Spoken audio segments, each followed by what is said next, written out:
We are pleased to be here. I'm Tom Truitt. This is Lissa Cardenas, and it is my distinct pleasure to have the opportunity to interview her today. Before we get started, thank you, Aaron. Before we get started, I want to thank Ohio University and Josh for putting on one hell of an event. So let's give a round of applause to the organizers. And kudos to all the students in the house. When Josh invited me to do this, I told him I would love to come talk to students. I have a soft place in my heart and want to do anything I can to help you guys get your careers going, because ultimately what I want for every one of you is to be her, because she is a certified, incredible badass. And for the next hour, I have the opportunity to learn about her, how she's gotten where she is, and where she's going next. So I want to start off by reading her quick bio. Lissa is currently the Global Music Program Manager at TikTok, where she creates new and innovative ways to connect TikTok with the music industry, whether by amplifying trending TikTok sounds, creating must-see moments around an artist's release, or coming up with ways for TikTok to show up at festivals and award shows. Previously, she was the U.S. Latin editor at TikTok, where she created a program called Rapinado, did I say that? Rompiendo. Thank you. Designed to highlight Latin artists on TikTok and beyond, spotlighting artists such as Anita, Daddy Yankee, Fade, and Camille. She is the host of SiriusXM's first Latin segment on TikTok Radio. Prior to her time at TikTok, she managed strategic partnerships at United Masters, where she created partnership opportunities between independent artists and major brands such as the NBA, American Eagle, ESPN, and others. She also previously worked at Massive Music and started her career at Live Nation. She has been featured as one of Business Insider's 15 music power players shaping the industry. She graduated Berklee College of Music in 2017 with a degree in music business and management, and currently lives in Miami.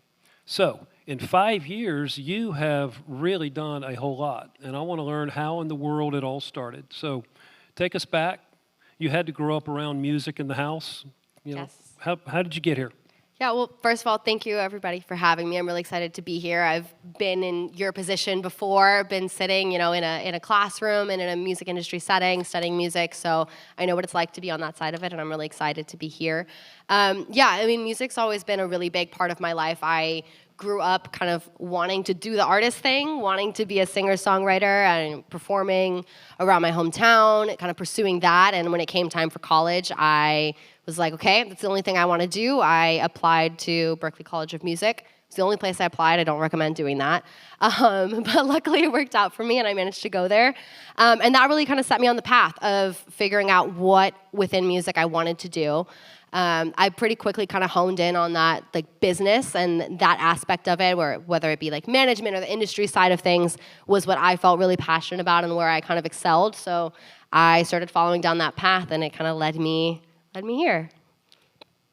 And like I said, she's done a lot in 5 years. So first job, Live Nation, right out of school. How'd you land that? Yeah, so that actually came about from an internship that I did at my own college. I was, interning in the marketing office there, and the Live Nation team was having lunch with my marketing department and was like, we really need an intern. We really need somebody that's going to come in here and we're striking out a lot. And they put my name forward, and so I just went there and did it. Just kind of like that, yeah. Intern. How many of you had internships so far? They're important. A year from now, every one of those hands needs to be in the air, guys. That is your entree to the music business. She is living proof of it. I like to think about a career as sliding door moments. In other words, think of your lives as the sliding door. And the metaphor comes from the iconic scene in the movie where the train comes by, the door opens, the guy gets on the train and he meets the girl of his dreams and he gets married. On the other hand, if he doesn't get on that train, the girl of his dreams takes off. So talk a little bit about some sliding door moments that have kind of come your way. Yeah, I'm happy to talk about that. I've definitely had a few really big sliding door moments, and I love that phrase. I'm gonna take that and keep it. I think a lot of things in the music industry is relationships, and it's like who you happen to meet. And I've had a lot of those stories. My first job after Live Nation, which was really when I graduated, was at Massive Music, and that really came about from a real life elevator pitch story. I had gone on a trip when I was in school to Amsterdam for like a licensing class that we had, and I was just completely enamored with Amsterdam, with Europe, the creative industry there, and I was like, I want to work here. So I decided to go back a year later on my own. I was like, I'm gonna just set up some meetings with people and see who I can connect with and try and make something happen for myself. So I was cold emailing people and just kind of shooting my shot. It was like 2 weeks before the trip, and I had 0 meetings lined up. I was like, wow, I'm about to take a trip to Europe, and I have nothing to do there. But about 2 weeks before I left, I did some final last pushes, and I managed to set up meetings. I set up some meetings with Universal, Sony, an agency called 72 and Sunny, Media Monks, and just I wanted to learn from people. I wanted to interview people that were in the field and figure out how I could get my foot in the door. So I did that, and I was on my way to my last meeting. I was at a production agency called Massive Music, and when I got there for my meeting with one of the account managers there, I got in the elevator with the founder. And I knew it was the founder because I recognized him, but I kind of played it off like I didn't. And we struck up a conversation, and I told him why I was there and what I was doing and all the people that I had met with. And that ultimately led to him being like, well, we don't really have anything in Amsterdam right now. Sorry to burst your bubble on this whole moving to Europe thing, but I have something in New York that I think would be a great fit for you. And I would love for you to go interview for it. And so that was what ultimately led to me moving to New York, was that sliding door moment in Amsterdam. Literally a sliding door, elevator door. You mentioned something in passing that I want the students to hear again. You cold emailed a bunch of executives. Talk about that for a minute. I did, yeah. I'm a big cold emailer, and it's worked largely in my favor. I basically identify different people on LinkedIn or on company websites that I wanted to learn from and reach out to, and I either figured out the email formula from the website, or there's some websites and stuff you can put in and find the email formula. So I found the email pattern, and I just emailed a bunch of people, told them, I'm a student, I would love to learn from you, I'm really inspired by your path, and all that's genuine, and that was really the case. But yeah, I just took my shot, and a few people responded. Not everybody, but a few people responded. Sidebar, do you use LinkedIn for the same reason? Sometimes, yeah. Yeah? Jack and Nate, you listening to that? I'm watching you, buddy. Nobody gets anywhere in this business without mentorship. Absolutely. Talk a little bit about some of your mentors. Yeah, I'm also really happy to talk about that because I have a fantastic mentor. And I feel really lucky to have that because I know not everybody can have as direct of a mentor as I was able to have, but it goes a long way. And when I was in college at Berkeley, we did actually an event very similar to this while I was still a student, where we had a bunch of industry professionals come and speak, and I was selected to interview one, and her name was Lauren Wurtzer-Seawood. She was at the time head of music at Instagram, and she had formerly worked for Beyonce. She came up at Def Jam. This woman was my idol in terms of what I would want to do in my career. So I was super excited to get to interview her. I did that, we connected, and then about a year later, I ran into her, and she had just taken on the position as president of United Masters, which is a label distributor. And, it didn't happen immediately, but she ended up asking me to come work for her there and be her assistant. So I was executive assistant to the president, to her there. And she really took me under her wing and mentored me and showed me the ropes. She had also come up starting her career as executive assistant to the president at Def Jam, to Kevin Lyle. So she had gone through that whole process and really knew what that was like and knew all the things that she learned. And she kind of put me through a music industry crash course, is how I would put it. She showed me every side of the business. I got to really just see her in action. I think that's one of the biggest things from a mentor. I think even if you don't get to have that direct relationship, which I recognize I was really lucky to have, but if you don't have somebody that's exactly like that in your life, just finding somebody that you can emulate, whether they know you're doing it or not, just kind of watching them in action, seeing how they respond to situations, seeing the tone of voice that they take, the presence that they bring into a room. That for me was the biggest thing that I learned from her, was how to carry myself in a room like that. Can I add to that, by the way? Absolutely. So that woman she mentioned a moment ago is a good friend of mine, too, Lauren Seawood. Her title now is Head of Music at SoundCloud. Big job. And I asked her, tell me a little bit about Lissa. And she shot me a text last night, said, the moment I had an opportunity to hire her, I did. She's one of the best hires I've ever made. Lissa is tenacious, incredibly passionate about music, especially Latin. She would take on any task, no matter how big or small, and execute it. I can't possibly say enough about how impressive she is. Again, a sliding door moment. She had an opportunity to meet a high-powered music executive. She grabbed it, and look at her now. Pay attention, students. This is your roadmap right here. Hey, by the way, if you have questions during this, please put them into the app. We will take them toward the end of the conversation. Let's move on to TikTok. Yes. Who's got TikTok on their phone, by the way? Who uses TikTok more than 2 hours a day? I like the honesty. 4 hours. Wow. 6. Wow. Wow. You win. We got a 6 super hours fan a over day. there. Your parents are proud, I know. Seriously, TikTok is a very powerful tool in your toolkit if you are an aspiring musician or a creator or anything else in this business. So to me, it's one of the most fascinating companies in the entire industry. And I want to learn a little bit about what's going on inside that building or that company. Talk to us. Yeah, there's a whole lot. And I feel really, really lucky to work at a company where I genuinely enjoy the product. I genuinely see the value and experience the value every day. I'm on TikTok every day. I find artists myself on TikTok, which I think is very cool to just kind of be a part of that and see it actually working. But I think TikTok is really one of the most exciting music discovery tools we've had in a really long time. I think in the same way that streaming kind of democratized music and made it easier for a more emerging talent to find their niche, I think TikTok is kind of the next thing that's taking that a step further. It's really kind of, I view it as a marketing tool for artists, and that's what I always tell them is it's your way to bring people into the funnel, to reach new audiences. When you're posting on Instagram, let's say, you're talking to the people that chose to already follow you, whereas opposed to on TikTok, you're speaking to people that you might not have met yet, people that haven't come across you, people who might not know who you are, and it's constantly a new cohort of people that are finding you and getting introduced to you. And if you can be really strategic about the content that you make and the kind of funnel and the path that you direct them on, it can be a really powerful tool for emerging artists to find their audience and to figure out what works and what kind of music is my audience resonating with. It's a really cool way for people to kind of test run, a song. I see artists do that all the time where they'll kind of preview a snippet of a song. Maybe it's a different genre than the style of music they typically make, and they see how their audience reacts to it. Sometimes nobody really cares, and sometimes people are like, oh my God, what is this song? Please put it out, please finish it.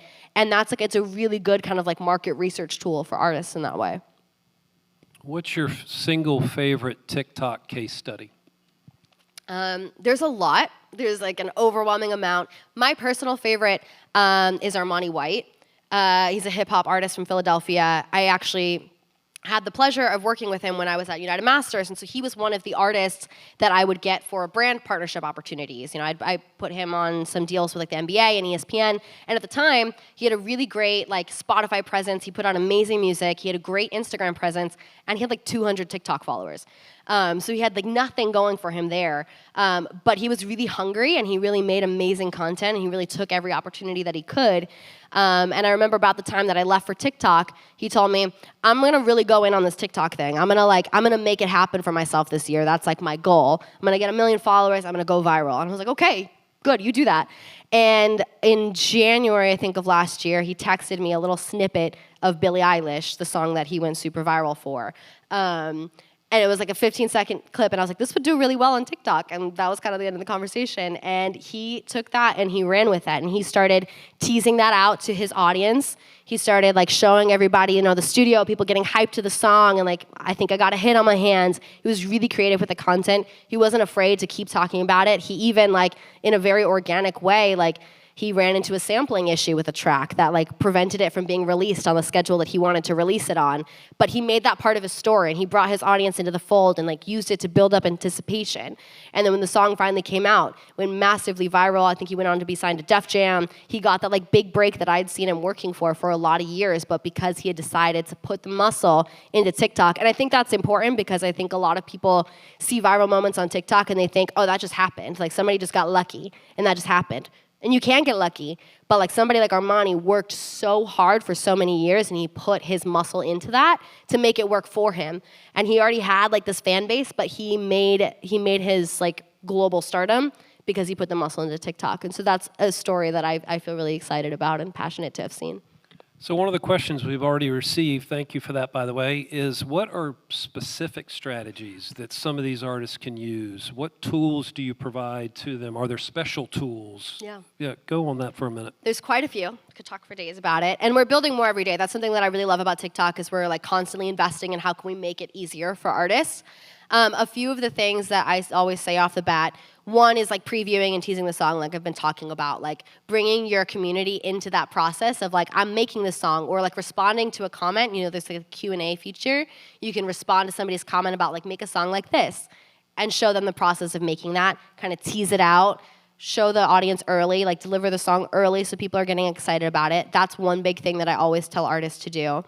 If you are verified on TikTok, you can have a music tab on your profile and you can pin music to it so you can direct people to really the sound you want them to use.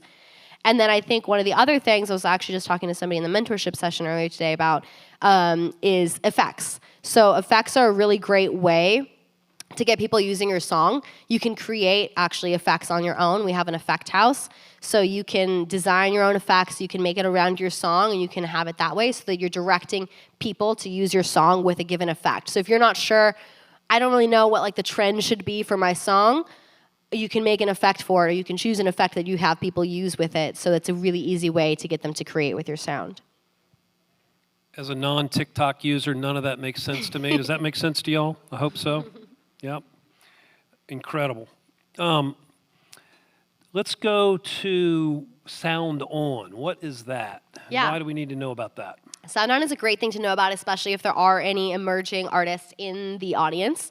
So Sound On is basically TikTok's own distribution platform. So the same way that if you made an amazing song and you're ready to put it out, might upload it through like DistroKid, United Masters, TuneCore, what have you, we now have our own platform so you can automatically upload it to all other streaming platforms and DSPs, as well as to TikTok directly and put your music out that way. So it's a great kind of way for emerging artists to kind of get their foot in the door, especially with a platform like TikTok that they didn't previously have. That sounds expensive. What does that cost? It's free. Free. It's totally free to use. Yes. No charge at all. No cost. You keep 100% of royalties. It's free to use. So the music goes to Spotify, to Apple, to all the DSPs. Yes. Yeah, you Wow. can distribute to all platforms and then obviously TikTok as well. Okay. Pay attention, creators. This is gold. Talk about the rumors that TikTok is developing their own DSP, essentially. Yeah. I mean, I think one of the things I love about TikTok is that they're constantly trying things. We're constantly exploring. I think everybody's seeing there's like TikTok Now and TikTok Trivia and all these like innovations they just put out. They try it, see what happens. So we do already have a streaming service called Rezo that's big in Brazil, Indonesia, some other markets like that. And there's always kind of exploration of like, would that work in other markets? So there's always things like that they're testing, kind of seeing what works.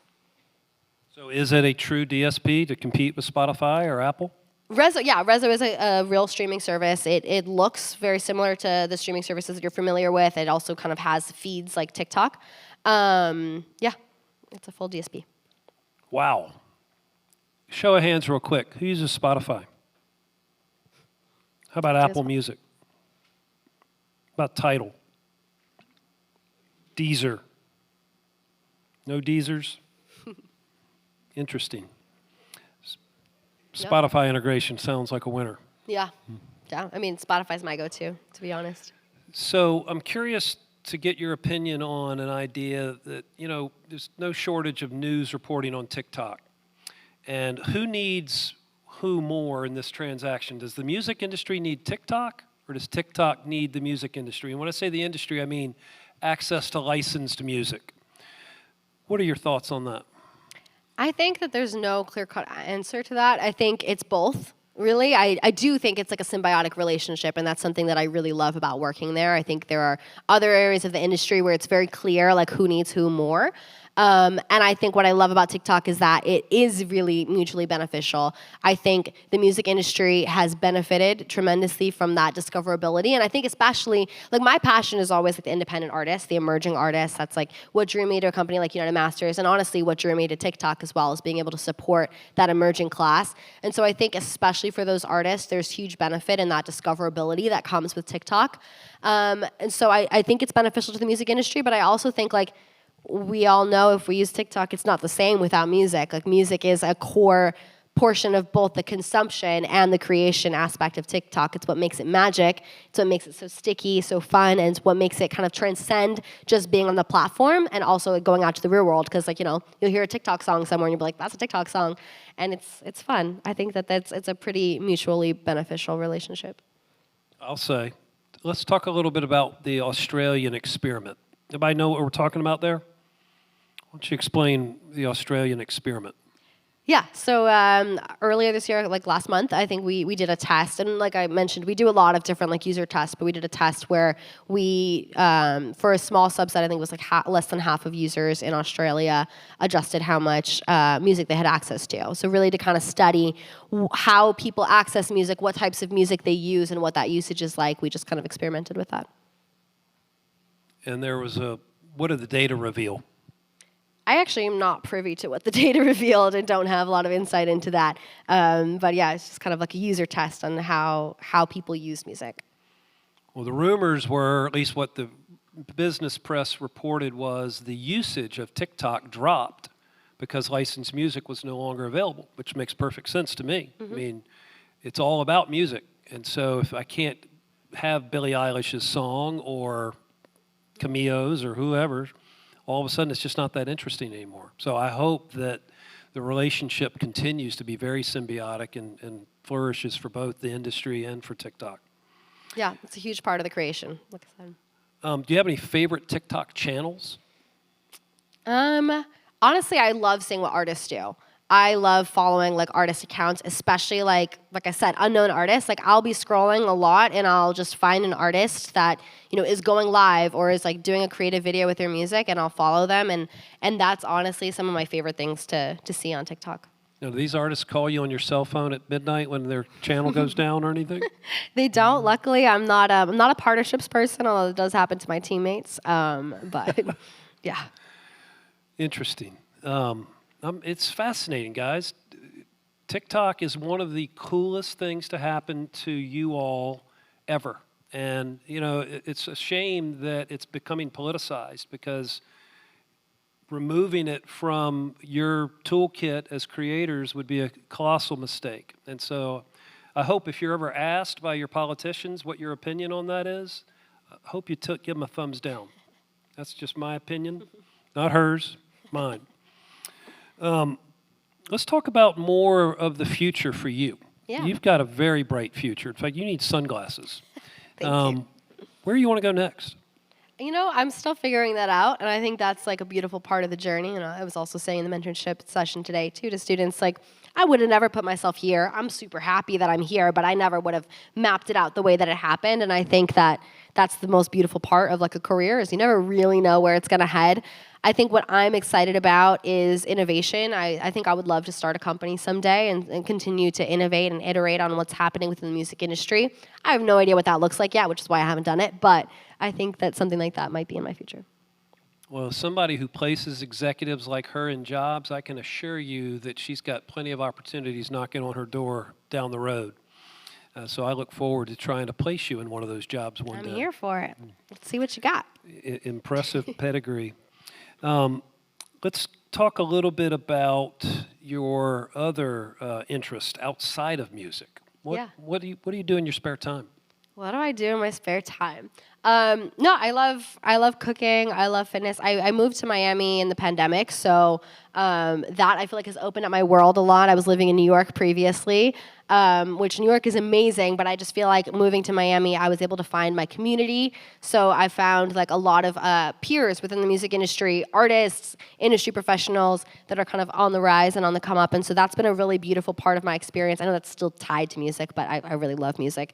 So I just being around those people, kind of creating with them, going to shows, taking photos, just experiencing life. I feel like that's been my world right now outside of music, outside of my job. You like festivals? I do like festivals. I have not been to that many festivals except for working at them. I've only actually been to one festival that I went to on my own. It happened like accidentally. I was on a trip to Mexico City, and one of my friends that I was with had an artist that was playing this festival in like the middle of the desert, somewhere random. It was called Vivin. I don't know if anybody's heard of it, but it was amazing, and that was my first ever like consumer festival experience. You going to Coachella this year? I'm not planning on it, but if something happens, maybe. Anybody going to Coachella? Make that journey. Yeah, you guys at are all some with me. point, We'll folks. just watch it all on TikTok. Make that journey. Trust me. Let's talk a little bit about some of your favorite artists. Yeah, I'm happy to. Bad Bunny or Karol G? Well, I mean, Bad Bunny for sure, but then also he's going through his moment right now, so I might be on Team Carol for a little bit while he's living his LA moment. Is that to say you're trying to build her up? Yeah, I mean, I would love to see her grow. I loved her album. I was in Puerto Rico when it came out, and it was like the perfect Puerto Rico beach album, so I'm a big Karol G fan. How about outside of Latin? Outside of Latin, I love kind of like all sides of the gamut. I'm listening to a lot of like Doechii, Pink Panthers, Fred again. I love a lot of pop as well. I'm really big into Afro beats right now, like Ira Starr and Thames have been kind of on repeat for me. Fair enough. First concert you ever attended? First concert I went to it sounds really weird, but it was called Fuson. I grew up in Arizona, so it was like this concert that the radio station put on that was like between Phoenix and Tucson. They found a fairgrounds, and they called it Fuson. And so I went to see Enrique Iglesias. That's who I was really excited to see. But they had like the Jonas Brothers and Cat DeLuna, and I don't remember who else. It was like a little mini festival. And I just remember being so shocked by the Jonas Brothers fans because that was like when they first came out and people were going crazy. And I was like, what is happening here?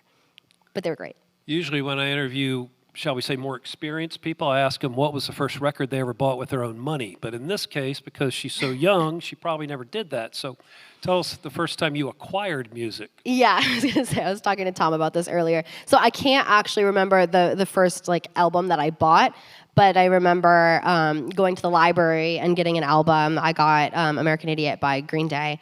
And then I ripped it and downloaded it myself without realizing that that was illegal. I just was like, I love this. I want to keep listening to it. So I did that. And then I looked back on it and was like, oh, I don't think I was supposed to do that. But yeah, I used to go to the library and get records. Nobody in here has ever done that, right?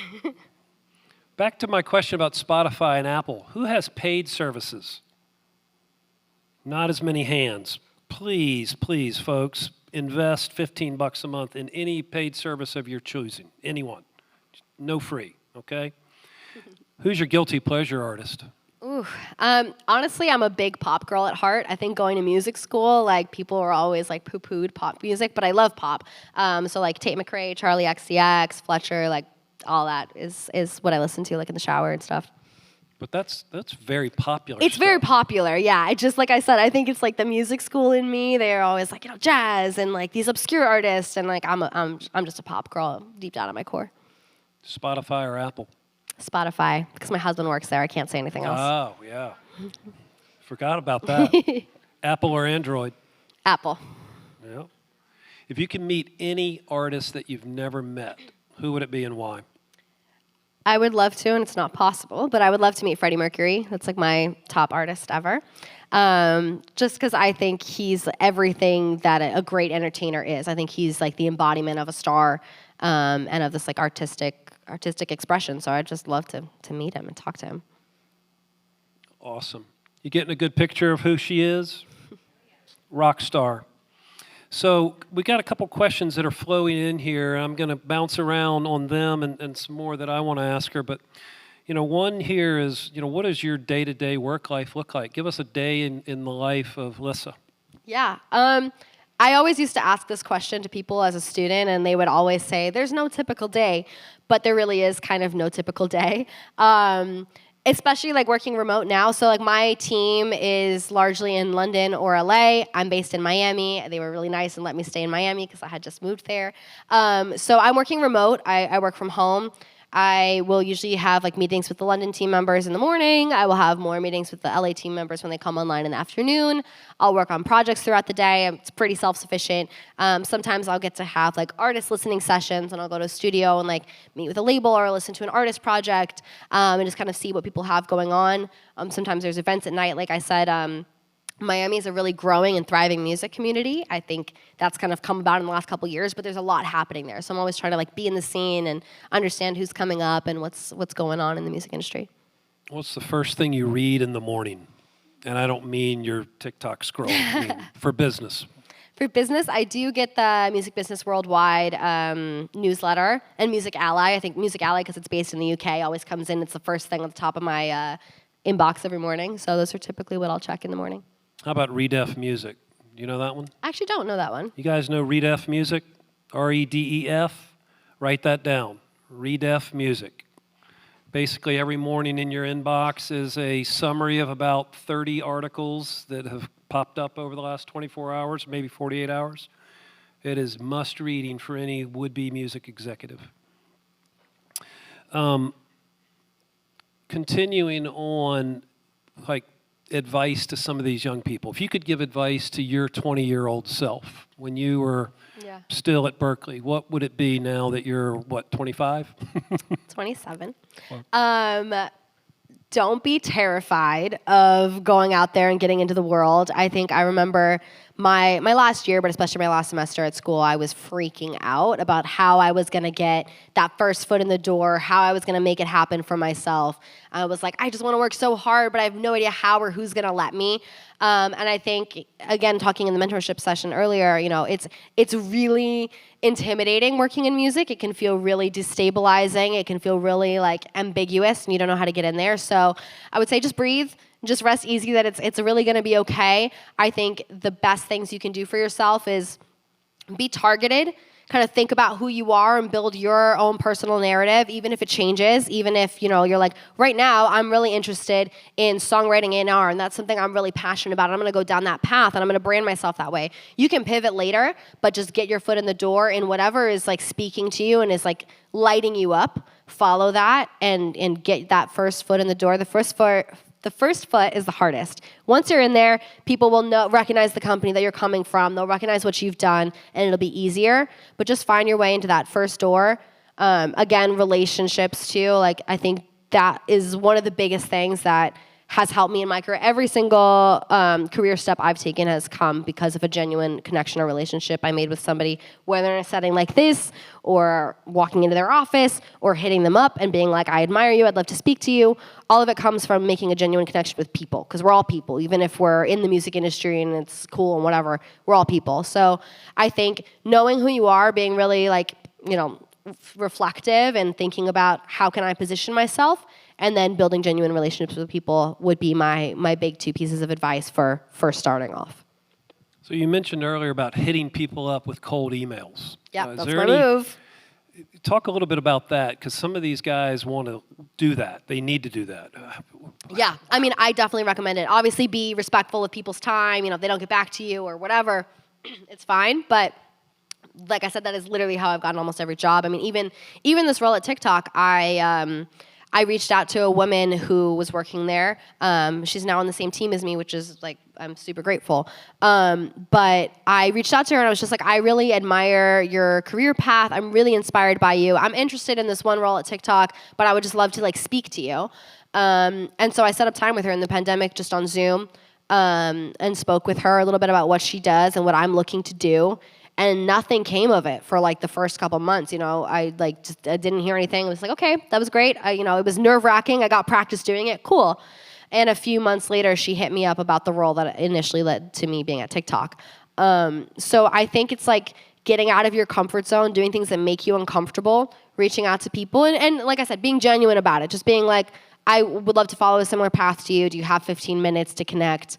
And being really targeted when you do that, like have tangible questions, have a path that you want to go on. Don't just be there for the ask. Be there really because you want to like learn and connect with somebody, and you never know where that leads.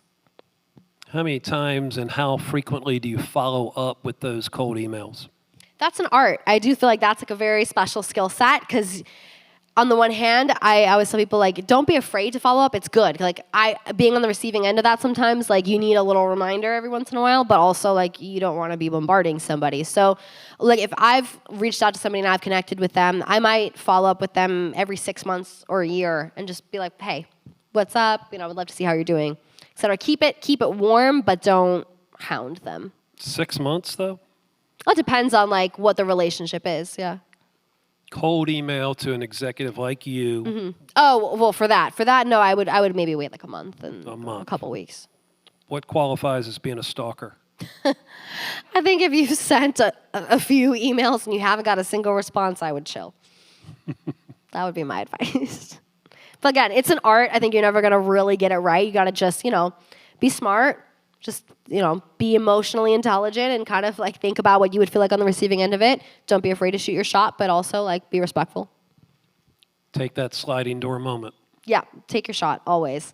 It's always going to be a no if you don't ask. Exactly. What do you have to lose? Exactly. Have you ever taken an opportunity like that to walk across the room, a crowded room like this one, and meet somebody that it really benefited and paid off? Absolutely. I mean, I think that's what happened to me. And when I reconnected with Lauren, I saw her and went across the room, talked to her, and said, I would love to work for you someday. And it worked. And I've had that moment a lot. You just never know where it's going to lead if you're genuine about it. That makes a loud impression on an executive. When a young person seeks them out in a crowded room, walks up, shakes their hand firmly, looks them in the eye, and says, I really wanted to just meet you. That makes an impression, folks. I promise you. It does. That's actually what Lauren said to me. She said, like, that took guts to do that, and that's why I hired you. And I was like, really? Because I was terrified to do that, and I almost didn't do it. And I just didn't think that would have registered for her, but she made note of it. I'm looking at the screen here. We've got a few more questions flowing in here. Here's one that is interesting. Biggest challenge that you've faced so far? That's a great question.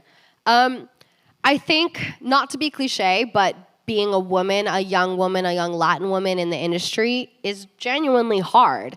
I think people don't take you as seriously, and I notice that I believe in my ability to overcome it, but I notice that I have to take those extra steps from the get-go to overcome it and to distill people's perceptions and prove what I can do. And I think that's an extra step and that's an extra challenge. And like I was kind of touching on, I consider myself a pretty introverted, reserved person. And I think that this industry and being someone like myself in this industry has pushed me to have to get out of that comfort zone and in a lot of ways play a role that I might not necessarily identify with. Still being true to myself, but like owning my space much more than I'm comfortable with because there's no other way. And so like learning that and balancing that against my natural tendency has been a big challenge for me, but I'm making progress. Somebody asked a question on here. Have you ever experienced imposter syndrome? You know what that means? Oh, I know what that means. I have every day. Even seeing my picture up at all these flyers, I'm like, what is this? Like, I'm here next to Talib, like, and MXM2, like, it's weird. But I think the more I've talked to people and people in roles that I aspire to be in, they all feel that. Everybody up to like Michelle Obama has talked about feeling that. So I kind of try and take that in and recognize that that's a natural part of growth. I think it comes back to that, like doing things that make you uncomfortable. I think when you do that, you're always going to feel like you're not quite there yet. And that's how it should feel. You should be doing things every day that you feel like you're not quite ready to do. But then you do it and you realize you can do it, and that's how you grow. And so I think feeling imposter syndrome is actually a good thing. I think it's really motivating. Amen. Got some questions on here specifically about the Latin music industry. Do you think Latin's going to overtake non-Latin in terms of global popularity? I don't know if I would use the word overtake, but I'm really excited about what's happening with Latin music right now. I'm really excited about the global stage and the global platform that it has. I mean, for me, growing up, like, I just never had, references like that. I never was able to like experience my culture on the global stage like that. And so for me, it's been really incredible and really validating to see that. And I think that there's a lot of people who feel similarly. So I'm excited about what's happening. I'm excited to see it kind of transcend borders. And, there's people in all parts of the world that don't speak Spanish, don't speak English, that are resonating with Latin music. And I think that's really special. And I think there's just this globalization of music happening as a whole, and Latin is very much at the forefront of that. But I think that's like a beautiful part of the world that we live in, and what platforms like TikTok and Spotify and all that have enabled, that I'm just really excited to keep growing. And I don't know how far that goes, but I'm excited to see it. Are there any specific norms for breaking into Latin music that don't exist in other genres? Norms, I don't know. I think like any kind of style of music, and I think Latin is much more than a genre, but I think with any style of music, there are communities, there are people that you kind of start to be around. Like being in Miami, I start to see all the people kind of connecting and that collaboration happening. And I think that's a really key part of like breaking in. I think if you can go to kind of those hubs and collaborate with the people there, and I think that's the same in any kind of genre or style of music, but I really see it at play within Latin. Like doing that, I think is like really instrumental in breaking through the noise. Given how prominent you are in Latin, how much of your day is spent in Spanish versus English? It's really a mix, and I think a lot of it is actually just being in Miami. I think regardless of what I do in life, I think being in Miami, it's just a mix all the time, like your Uber drivers and whatever. But yeah, it's pretty, I would say maybe like 60-40, 70-30 English versus Spanish. Like I have meetings, and especially like listening sessions with artists. Being in Miami, it's a lot of Spanish, but it's really a hybrid. You find yourself literally talking on like a Zoom for an hour in nothing but Spanish? Yeah, I definitely have meetings that are like Yeah. full Spanish. I mean, and I'm bilingual, but I grew up here, and so I am much more comfortable in English. And so that's like been a nuance to me, like working in this industry, is like getting comfortable with like the Spanglish and like again the imposter syndrome of like I'm working in Latin, but I don't feel fully fluent in Spanish, and like navigating that. But it's been a beautiful part of the journey. Anybody here bilingual?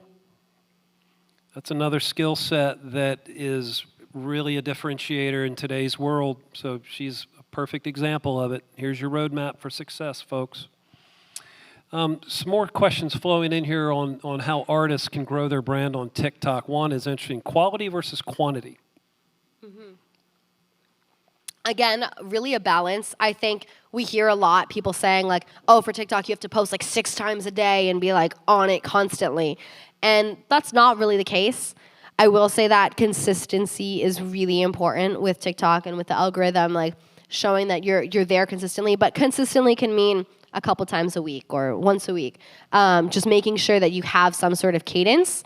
And then with that, like it's got to be good content. Like retention rate is a big part of everything too. If you're posting, 5 videos a day, but they're not compelling and people aren't getting past the first 2 seconds, you might as well not be posting. So it's really a balance and thinking about how can I hook people in, make sure they continue to watch, and how can I stay consistent and like putting stuff out there at a consistent basis. What behind the curtain is monitoring the content? In other words, are these humans? Are these AIs? How are we filtering this stuff? Yeah, we have a human that reviews every video that gets uploaded. So if you've ever seen when you upload and it just gets stuck at 0 for a little bit, it's going under review. And then it's the algorithm, the magic of the algorithm that is serving things to different people. So how can an artist game the algorithm to get higher visibility? I always say when people ask me this, like if I knew that answer, I wouldn't be working at TikTok. I'd be an artist and posting content on TikTok. But I think there's several things that you can think about. I think a lot of the things that I've talked about, like engaging with your audience, really bringing them into the fold, talking with them, having a conversation with them, responding to comments, whether you're like actually responding in the comment or if you're posting it and making a video out of it, duetting people that use your sound, like just engaging engaging and building that relationship with them, experimenting with some of your other interests. If you are genuinely really into cooking or you're also a sneakerhead, like share that with your audience and bring more people into your fold that way. I think there's like a lot of things that you can do to just kind of like be building your audience and bringing more and more people into your world that is going to help serve you and help the algorithm know who to serve your content to. Again, you may have said this once a day, once a week, once a month. What's the right cadence? In my mind, and this is like purely just in my mind, I always tell people like 3 to 4 times a week I feel like is good. If you're really like, I'm going for this and I'm going to do it, multiple times a week is good. I wouldn't feel the need to post like several times a day. Like I know when I see people post several times a day, like if I follow them, I'm like, this is a lot. Like, I don't know how you're doing this, but this is a lot. So yeah, just a consistent amount of times per week is great if you can do it. Is there a better time of the day to post? I don't think that there's a better time of the day. I think especially I've been around a lot of like TikTok creators and they'll be like, I post at 8 p.m. and it always works great. I think it's really different for everybody, kind of like based on your audience and based on your content. So I don't think that there's really a sweet spot. Great stuff, folks. Any other questions from the audience that you'd like to shout out? Give it to us loud. What's TikTok's strategy for when, as other over-established social media companies continue to provide short-run user-created video? It seems to be like TikTok sort of almost broke social media as being a first mover with that, but other social media is rapidly catching up. And what's the strategy going to be to stay unique in lieu of that, especially for your profit model? That's a great question. And I think you're right. I think it's like, when you're the first to something, you kind of break the mold. And then, of course, other people are going to do it too. And I think one of the biggest differentiators that we have and what we're trying to lean into more is that discoverability aspect. So like if you think about other short form video platforms, it's harder to think of songs and artists that have broken because of those platforms specifically versus if you think of songs and artists that have broken specifically on TikTok and that there's like a clear through line. So enabling that discovery is, I think, where we understand our strength is, and something we're really passionate and excited that we've been able to do that and want to lean all the way into. So like part of my role is looking at how can we continue to make sure that major global trends are still happening on TikTok? How can we foster that environment? How can we make things more discoverable for people so that they're continuing to have those moments where they have this song that they found because of TikTok or they have this artist that they found because of TikTok? Here's one. I think I know the answer to this. Should you license music before putting it on TikTok? Yes. And why? I mean, you need to have your rights. I think it's really important that you have all of those ducks in a row. You have the split sheet, you have everything licensed, and it's good to go before uploading. A lot of that comes when you distribute or when you come through your label, but it's a very important step. How do you think, where do you see TikTok in 5 years? What's TikTok? That's a crazy question because it just evolves so fast. Like if I think about TikTok, even when I started there, which was like almost 2 years ago, it feels completely different. If I think about some of my peers that were there like through 2020 and the pandemic and how much it evolved then, it's wild. And also when I see like one of the things I genuinely love about the company is how fast they move and how fast they innovate. I think coming from a startup, I was like, if I go to a bigger company, like, is it going to be as fast as I'm used to? And the answer is yes. Like they're constantly trying new things. Like I mentioned earlier, like things like TikTok now, which is like, response to Be Real, like that happens so fast. So just, I have absolutely no idea where it's going to go in 5 years because the product team works so quickly. But I'm really excited about it because it's not the kind of company where it's like we set it and forget it and just like expect, it's worked out to your point. Like it's worked out for us in the past. We're just going to keep rolling with that. We're constantly thinking about what does this look like? And I don't even know at this point what it's going to be. Subscription service? Could be. Ads? Could be. Ads are a big part of our business, yeah. Yeah, can't avoid them. Well, I'm being told we have just a couple minutes left. Any other questions directly from the audience? Please shout it out. You've got a couple more minutes with this rock star. Yes, sir. With regard to like the licensing question,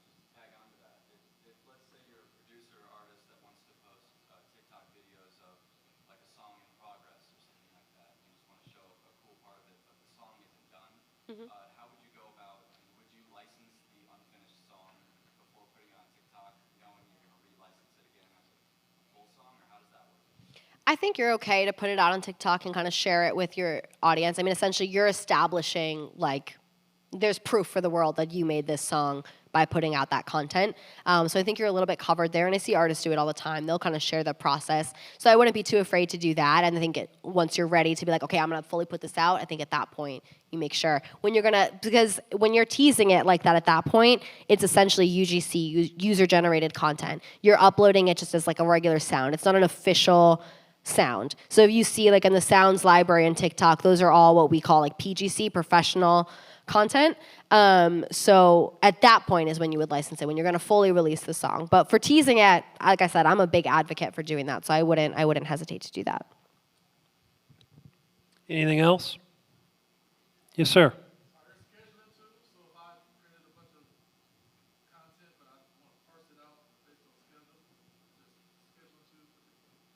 I don't know of a scheduling tool. I mean, you can create it in your drafts, and then you can choose when you want to actually put it out.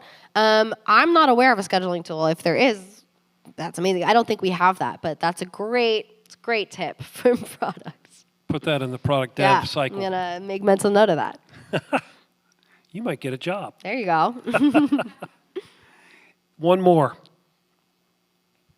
Back to you. Does TikTok have any way to, I don't use it very much, but I'm trying to get into it. Does it have any way to go and find, like, if you're watching a video and you like the song, does it have direct links to Spotify or other streaming platforms? Or do you have to look it up? Yeah, no, it's a great question. So, and I do this all the time because I'll constantly be scrolling and I'll be like, oh, what's this? So if you tap the sound, you can add it to your favorites, which is usually like my move because I'm scrolling, but I want to save this for later. Within that page, there is a feature. I think right now it links directly to Apple Music. That might evolve over time. And we're also working on some new features that are rolling out probably like now, where it will have like artist attribution to it. So it will link through to the artist page. There can even be a video pinned on that sound from the original artist so people can have that like through line. And then I always tell artists like make sure that within your own bio you have your link tree, that links out to all your streaming platforms and stuff to make it easy. So when I'm scrolling and I save the song and then I go tap the person's profile, I can see like this is their Spotify and this is how I can listen to the full song. I have a feeling you move the needle yourself. When you like a song, if I'm an artist and you like it, what does that do to my social profile? It can help. Yeah, there's definitely we have a lot of promotional levers within the app, like playlist, bannering, and stuff that I've gotten to work on the editorial side. So it's helpful. But I mean when Lissa likes it. It can be helpful. Yeah, I bet you get hit up all the time by managers and agents going, hey, can you like this one for me? Yeah. I mean, it's helpful to a degree. I don't have God mode. I don't have all the power, but I do have a say. I'm going to go back to her personally for a couple more minutes, and then we're going to wrap up. What are you most proud of so far in your great career? One of the projects that you touched on in my bio that I got to work on was Rompiendo. So that is basically a spotlight program that we created for Latin artists and Latin music on TikTok. So Latin music is a huge segment, particularly in the US, of consumption and usage on TikTok. And it's been typically really underserved, and there's just not a lot of places to promote Latin artists on the platform. And so when I started, we were looking for more ways to promote them. And so we came up with this program called Rompiendo. We built the whole branding for it, what it's going to look like, how it shows up in app. So we made playlists, banners, all of that. And I've gotten to really see it grow from just being this social feature and a little in-app promo to having this Sirius XM segment, which is huge for artists to be able to get that radio play. We've done in-person performance showcases in LA and in Vegas where we give artists stage time. We had a billboard on Sunset Boulevard. So to really kind of see something that was just a brainchild, an idea in a meeting to solve a need for an underserved community, to see that grow, and honestly to be at a company that supports something like that, because I didn't think that was going to be the case. I thought, it's going to be hard to move the needle at a big company, but to be at a company that supports something like that and lets it grow to its fullest potential, that's been something I've been really proud of, and it's been kind of my baby that I've gotten to help build. Do you find yourself just goofing off on TikTok? Oh yeah. Oh yeah, and I actually love that about my job, and my husband will see me and like make fun of me for it. I'm like, I'm taking a TikTok break. Like this is work. This counts. Because JC. and it does. It's like market research. Like I need to know what's trending, what's happening. If I wasn't doing that, I would actually be very bad at my job. So that's a nice benefit. JC, how many hours a day is she on TikTok? It's work. She's working. It's work. I'm working hard. Seriously, do you work 7 days a week? I don't work 7 days a week. I work 5 days a week. I think, yeah, I've worked hard to like get to a balance point. I didn't always have that, but I think now I'm kind of at the point where I've like integrated work into my life into a balanced way. So you unplug on the weekend? I do. I mean, aside from like going to events and supporting artists and stuff like that, I do largely unplug on the weekend, which, like I said, has not always been the case, but it's really nice. Little career advice to the audience. There's no such thing as a 9 to 5 in the music industry, and if you think that that's what you're pursuing, you can hit the door right now. You really have 2 jobs in the music industry when you have a career in the business. You have your day job, whatever that happens to be, and then you have your night job. And your night job is partially fun because you're going to showcases and events and concerts and festivals, but a lot of those times you're working. Yep. And so 100%. 7-day work weeks are not uncommon in our business. So keep that in mind as you pursue the career. We have time for one last question. Anybody?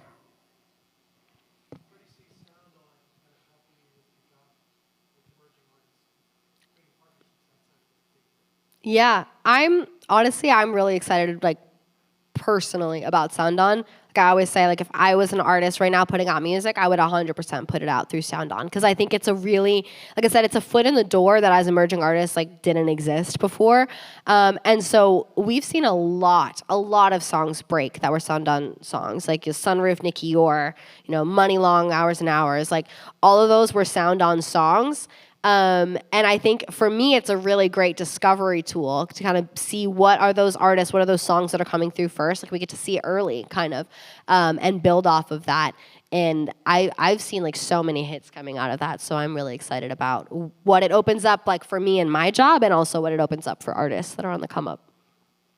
How can these people contact you on either LinkedIn or some other networking opportunity? Yeah, absolutely. I'm on LinkedIn. Lissa Cardenas. I didn't mention this, but I go by Lou most of the time, like when industry settings, it's like my nickname. So on Instagram, I'm Lou Loves with 2 underscores. A lot of places you'll see me as Lou. But I would say like Instagram, LinkedIn are like the best places to hit me up. And if you find me after, I'm happy to share my email as well. That's Lou, L-U? L-U, yeah. L-U. That's the insider. Yeah, you guys are in my personal circle now. Well, this has been a pleasure and an honor. Thank you. And, Likewise. Thank you so much, Tom. well, thank you. And from the seat I occupy, I make my living putting executives like her into jobs. I can assure you that you're going to hear from me in the future because she's got a very bright future. This is a great role model for you all to emulate. And I hope that you'll take advantage of contacting her and trying to learn more from her because we need more like her. I hope my daughter grows up to be like you one day. Thank you. That's very meaningful. And thank you all so much for having me. Like I said, feel free to reach out. I'm really passionate about supporting students, supporting artists. So whatever I can do to help, I'm here for you. Thanks to Ohio University. Thanks to Josh and his team. This Big has shout been out, Josh. a fabulous event, and we hope to support it more in the future. Thanks, folks. Thank you.